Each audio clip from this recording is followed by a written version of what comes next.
Hey everyone, Matt here, and we are going to talk about exponents when they are zero or negative. Yes, we can have negative exponents. So let's talk about the easy one first, the zero. If you have something to the zero power, it is 1. What is y to the 0? 1. What is 8 to the 0? 1. What is back to the 0? 1. Okay, anything to the 0 power is gonna be 1. Now, I'll show you why, but I gotta show you how to divide exponents first. Okay, so maybe in a later video when we do dividing exponents, I'll show you why. But right now, you just gotta trust me. If you see something to the 0 power, the answer is just simply 1. Okay? Now, let's talk about when we have a negative exponent. Okay, so here we have x to the negative second, y to the fifth, z to the negative 7.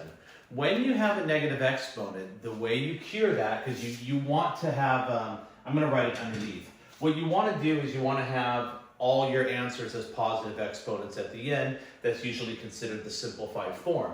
All you have to do is flip it from numerator to denominator or denominator to numerator. So here's what I'm going to do. I'm going to take that x to the negative 2 and I'm going to put it on the bottom as an x to the positive 2. I'm going to take that y to the 5 and I'm going to leave him because he's positive, I don't want to do anything.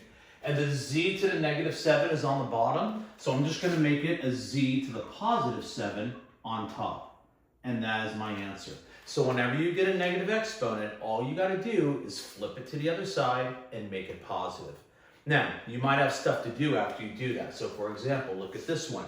Well, let's go ahead and do that. I want to move the m to the bottom, right? Cool, let's do that. I'm going to move m to the third power to the bottom. It was negative 3 on top, it's now positive 3 on bottom. That's cool. However, I already have an m to the 3 on the bottom already. Just write it. And then the p to the 3 on top, right?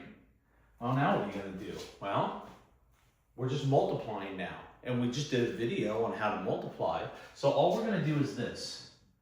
P to the third over, and what do you do when you multiply? You add the exponents, m to the 8, and that, my friends, will be your final answer.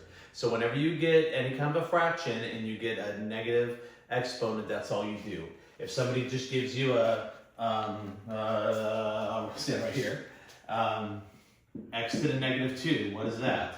That's 1 over x squared. They mean the same thing. Okay? Let me give you one more as we try to find a good nasty one that puts it all together, and I'll be right back in a snap. Okay, let's look at this one. I'm going to write it over here to the right. Okay, so there's my fraction line. If you have a coefficient, just deal with it. If this were a division problem, which we're going to do later, you would divide the coefficients just like you normally would do with any fraction. But now let's deal with the letters, okay? X to the 5 just stays as x to the 5. Nothing happened there. Okay, now x to the 0. What is x to the 0? That's just a 1. I can cancel it out because a 1 on the bottom means nothing, right? So what? There's a 1 on the bottom. Okay, so it's just gone now.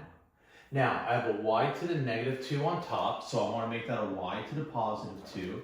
But I already have a y to the third on bottom, so I'm going to keep my y to the third on bottom. Okay, and I have a z to the 6 on top, so I just leave him. But I also have a z to the negative 2 on bottom, so I want to make him a z to the 2 on top.